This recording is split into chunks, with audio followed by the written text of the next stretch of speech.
आपने सुना होगा अपने आस पड़ोस में, अपने यार दोस्तों में कि यार इस कंपनी ने मुझे डिविडेंड दिया है और इस कंपनी का डिविडेंड बहुत अच्छा आया है, या साल भर की कमाई मुझे इस डिविडेंड से ही मिल जाती है, या इस कंपनी के जो मैंने शेयर्स ले रखे हैं उस पर अच्छा खासा मुझे प्रॉफिट हुआ है डिविडेंड की वजह से।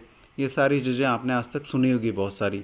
तो आज हम लोग डिस्कस करेंगे इस चीज़ में कि डिविडेंड होता क्या है, ये कैसे मिलता है, कब मिलता है, और किन किन कंपनीज़ में मैक्सिमम डिविडेंड्स मिलते हैं। डिविडेंड क्या होता है?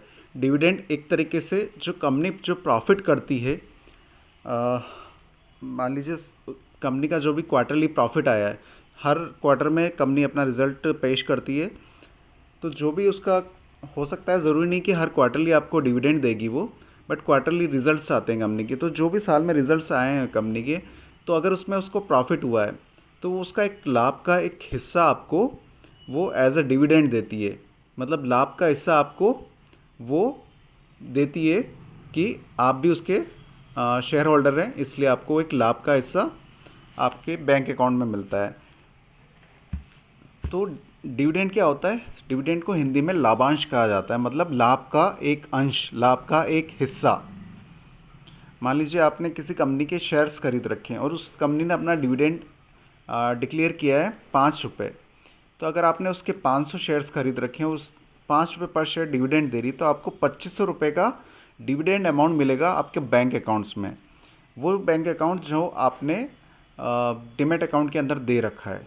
मैक्सिमम कंपनियां डिमेट अकाउंट, जो बैंक अकाउंट है, उसी के अंदर डिविडेंड देती है। बहुत कंपनियां आपको चेक के द्वारा डिविडेंड भेजती हैं। ज़रूरी नहीं है कि कंपनियां हर क्वार्टर में डिविडेंड दें या हर साल डिविडेंड दें। और बहुत बार ऐसा होता है कि कंपनी प्रॉफिट में भी नहीं होती, पर उसके पास कैश फ्लो होता है, तो वो डिविडेंड के तौर के रूप में कैश, मतलब एक तरीके से डिविडेंड देती है वो। तो ये आपने समझा कि डिविडेंड क्या होता है। डिविडेंड बहुत सारी कंपनियां इतना बढ़िया देती है कि साल भर में आपको मतलब 12% एनम से भी ज़्यादा बहुत बार आपको डिविडेंड मिल जाता है। और मैक्सिमम कंपनियां आपको जो एफडी की, बैंक की एफडी रेट्स होती हैं, जो बड़ी बढ़िया जो डिविडेंड्स देती हैं, वो आपको एफडी की रेट से भी कहीं अच्छा डिविडेंड के रूप में मिल जाता है आपको।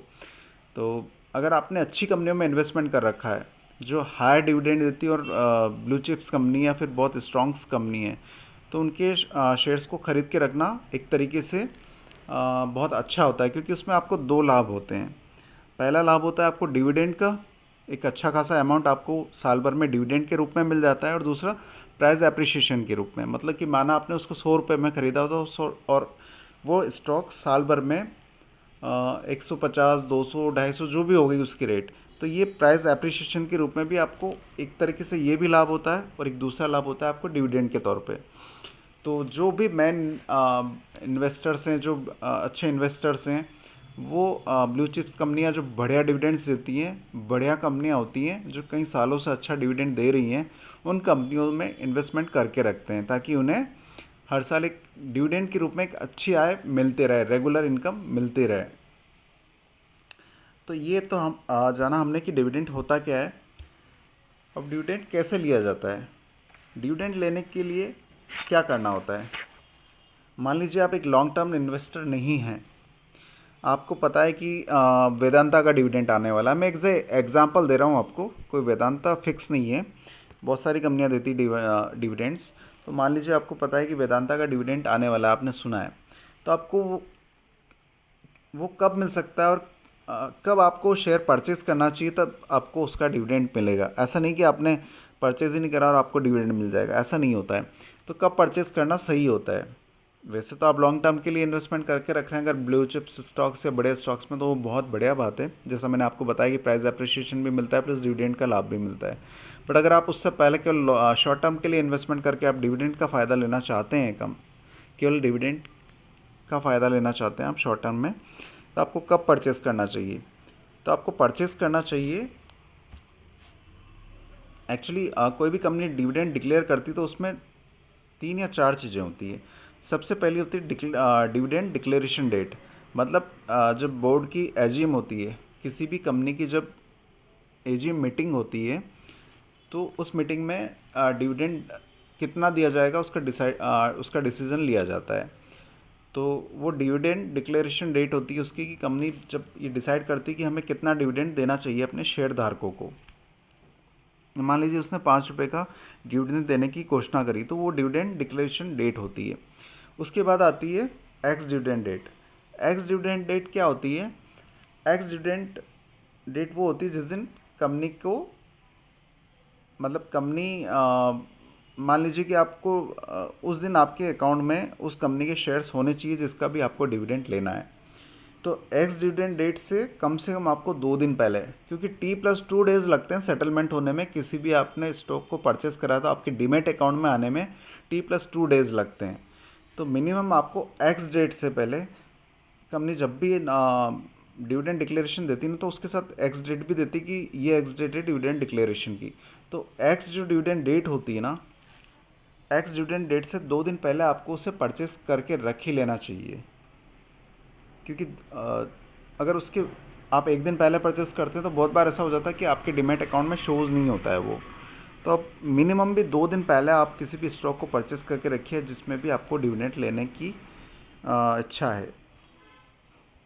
तो समझ में आया आपको कि एक्स डिविडेंड जो डेट होती है उससे आपको 2 दिन पहले उस स्टॉक को परचेस करना है और अपने उसकी डिलीवरी लेनी है आपको अपने डीमैट अकाउंट में, राइट। इसके बाद आती है record date. Record date, ex dividend date के मैक्सिमम टाइम यही होता है कि एक्स डिविडेंड डेट के अगले दिन ही रिकॉर्ड डेट होती है। रिकॉर्ड डेट वो होती है जिस दिन कंपनी के रिकॉर्ड्स में ये चेक किया जाता है कि आज किस किस शेयर होल्डर, कौन कौन हमारी कंपनी के शेयर होल्डर बने हुए हैं, मतलब किस किस आदमी ने या इंस्टीट्यूट ने हमारे शेयर्स खरीद के रख रखे ताकि हम लोग उन्हें डिविडेंड दे पाएँ। तो वो रिकॉर्ड डेट होती है। मैक्सिमम टाइम ये होता है कि एक्स डिविडेंड डेट जो होती है उसके अगले दिन ही रिकॉर्ड डेट होती है, पर बीच में अगर कोई छुट्टी आ जाए या कुछ ऐसा हो जाता है तो रिकॉर्ड डेट अलग भी हो सकती है। तो रिकॉर्ड डेट के दिन ये रिकॉर्ड डेट ये होती है, मान लीजिए हमने कोई ट्रेन में रिजर्वेशन करवाया है, तो जब टिकट एक जो लिस्ट बन के आती है उसमें चेक किया जाता है ना कि आज कौन कौन इस ट्रेन में जाने वाले हैं। तो उसी तरीके से मान लीजिए उस रिकॉर्ड डेट के दिन चेक होता है कि कौन कौन से इंस्टीट्यूट या पर्सनल लोग हमारे शेयर होल्डर्स बने हुए जिन्हें हमें डिविडेंड बांटना है। तो ये हो गया कि कब हमें शेयर परचेस करना है ताकि हम लोग डिविडेंड ले पाएँ। अब उसके बाद आप रिकॉर्ड डेट के 2 या 3 दिन बाद आप चाहें तो उसको सेल कर सकते हैं स्टॉक को, आपकी इच्छा। आप अगर लॉन्ग टर्म रहना चाहते हैं तो रख सकते हैं, अगर शॉर्ट टर्म के लिए आपने लिया है तो रिकॉर्ड डेट के 2 दिन बाद आप उसको सेल कर सकते हैं, उससे आप स्टॉक से निकल सकते हैं चाहे तो आप। तो ये हो गया पूरा प्रोसेस डिविडेंड का।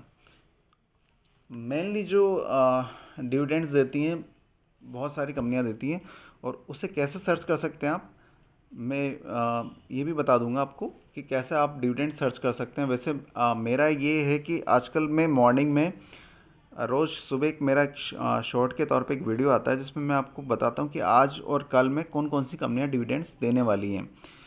आप मुझसे ये कहेंगे कि आप अगर आज और कल में बता रहे हैं तो हम लोग परचेस करके कोई मतलब नहीं निकलेगा उसका, बट मैं ये केवल इसलिए बताता हूँ ताकि आपकी नॉलेज में रहे कि कौन सी कंपनी कितना डिविडेंड दे रही है, तो अगली बार आप उसका ध्यान रख सकें, राइट। इससे आपको नॉलेज हो जाएगा कि कौन सी कंपनियाँ कब डिविडेंड दे रही है और कितना डिविडेंड्स देती हैं। मेरा पर्पस वो है हर मॉर्निंग में एक वीडियो बनाने का, आप उससे भी जान सकते हैं।